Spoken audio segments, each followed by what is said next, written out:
มอบให้กันเลยกันเตอร์เนาะอัตตะปืนเด่นกัน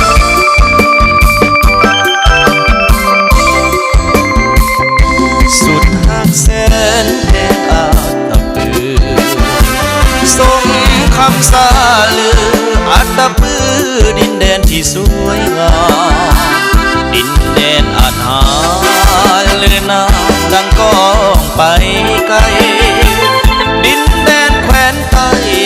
งามวิไลอุดมห้ามมีแสนสุขซื่นใจยามเมื่อกลับมาได้เห็นพ่อแม่อาลุงป้าด้วยความสบายดีบ้านเมืองเฮาสุขีได้มีชีวิตใหม่สดใสอัตตะปือวันใหม่สดใสหงเฮืองเลืองงามแสนงามสายน้ำเสขมายังคงประสานเคียงคู่กับสายเสกองามสายผู้สะพองยังเคียงสองกับสายผู้หลวงยังคงเป็นมิ่งขวัญเมืองของพี่น้องสาวอาตปืองามหลายยะเอ๋ยอาตปือขายคำแลกไก่ดินแดนอุดมวิไลจงมาห่วมแห่งห่วมใจก้าวเดินไปสร้างสาพัฒนาก้าวเดินตามทางนำพาปกปักสร้างสาอัตปืออา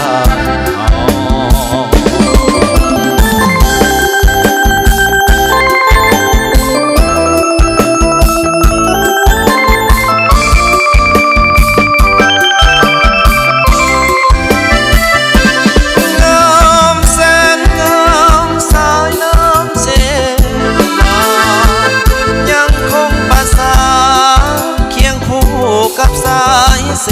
กอ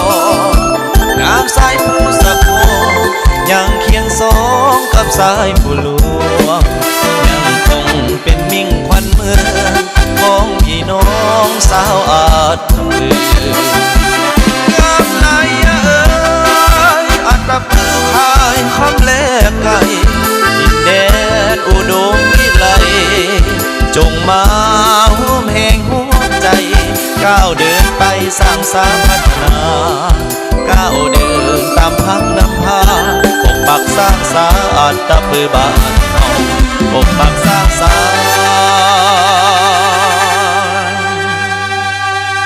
อัตตปือบ้านเฮา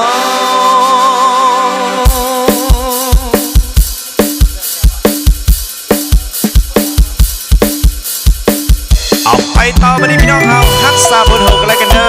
มอบให้กันแล้วกันเนาะจากทีมงานอาลิฟมิวสิกมอบให้เฮ้เฮ้เฮ้พี่เสียดนะพี่น้องนะอาจารย์มือคีย์บอร์ดนะอาจารย์ทรงศักดิ์เนาะเพียงครั้งหนึ่งที่ข้าได้เห็นส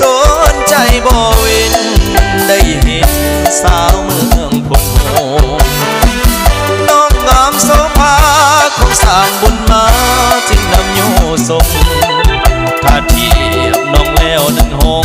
น้องงามสูงส่งวงพักหน้าสูงเพียงครั้งหนึ่งที่ข้าได้ไป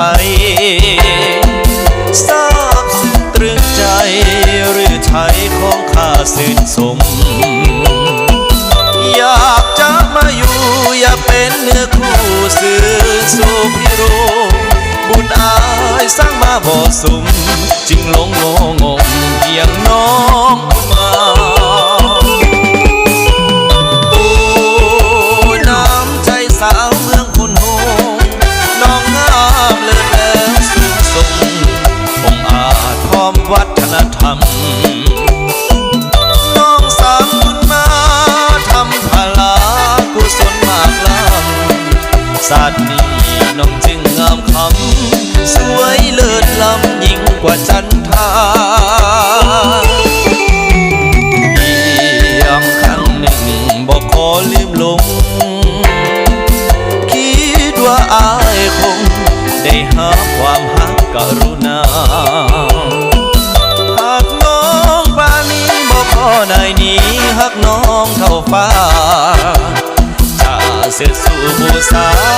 ขอน้องแก้วตาหักขาดอื่น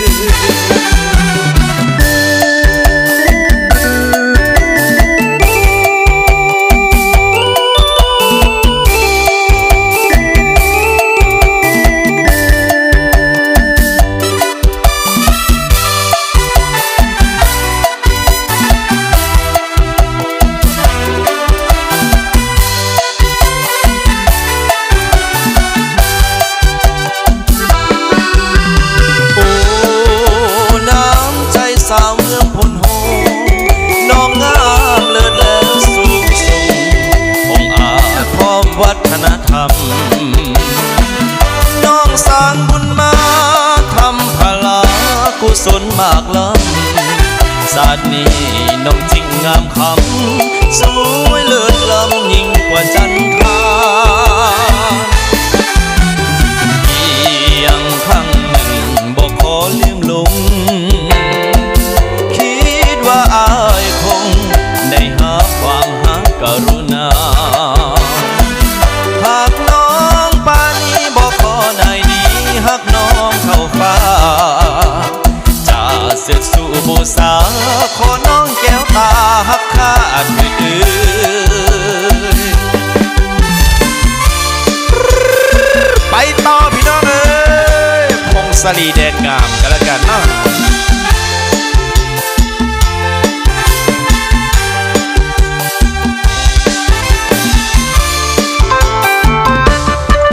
มาถึงถิ่นดินแดนพงศาลีดินแดนหังมีดินแดนอาถรรพ์ก่อนเฮาเคยได้ยินแต่สื่อสมคำเขาลือว่าเป็นแดนที่สวยงามมาบัดนี้พงศาลีได้เห็นกับตางามแท้ละนะน้ำโอไหลผ่านสอดใสอาบเย็นแนมเห็นหมู่ป่าหน้าซ้อ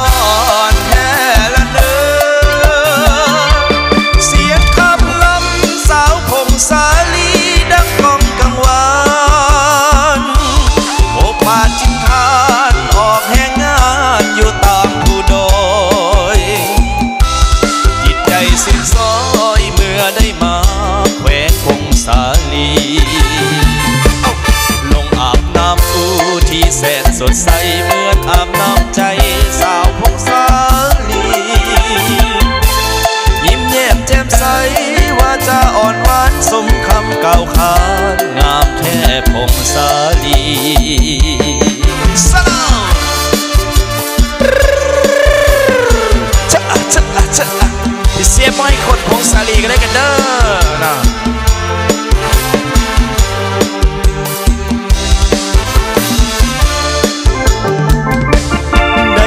ถึงถิ่นดินแดนพงศาลีดินแดนหังมีดินแดนอาถรรพ์ก่อนเฮาเคยได้ยินแต่สื่อสมคำเขาลือว่าเป็นแดนที่สวยงาม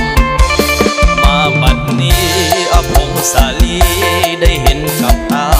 งามแท้ละนะน้ำอุไหลผ่านสอดใสอาบเย็น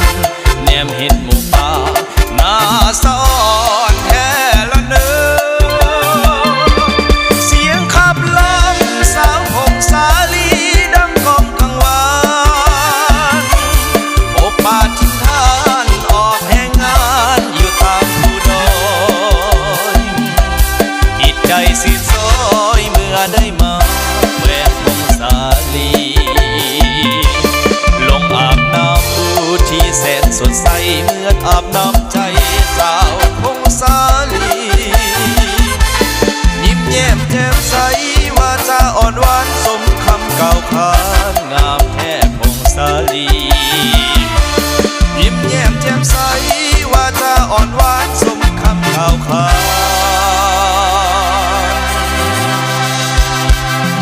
นงามแท้พงศาลี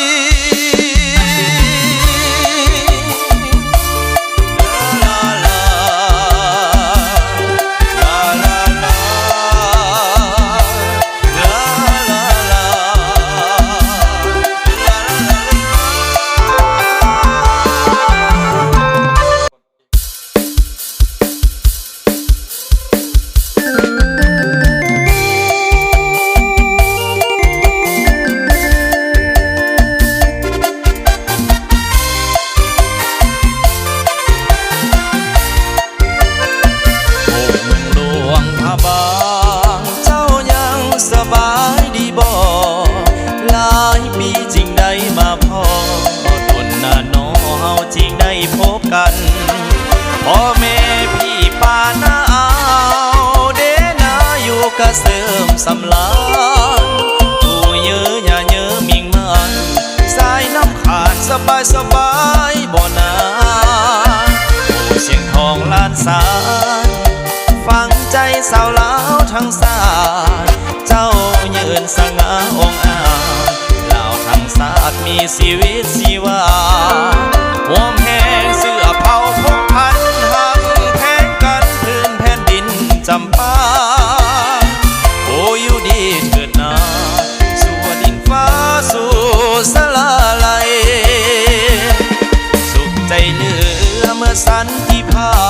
พเปล่าคืนมาสู่พื้นผ้าสุดท้ายแผ่นดินแม้เกินหอบพองใสบัดนี้แล้วเสียงทองเฮาจะหงวิไลจงอยู่ดีมีใสสบายดีเด้อหลวงพระบางหลวงพระบางมั่นคงเจ้าจงเข้มแข็งแห่งกาเนื้อแสงดวงสุริยาห่วงปราสาทจะมีสุขสมหวังแห่งกายแห่งใจว่าจะหลังไหลมาอย่าละไหลไกลห่างประเทศลาวหลานสร้างจงใส่แจ้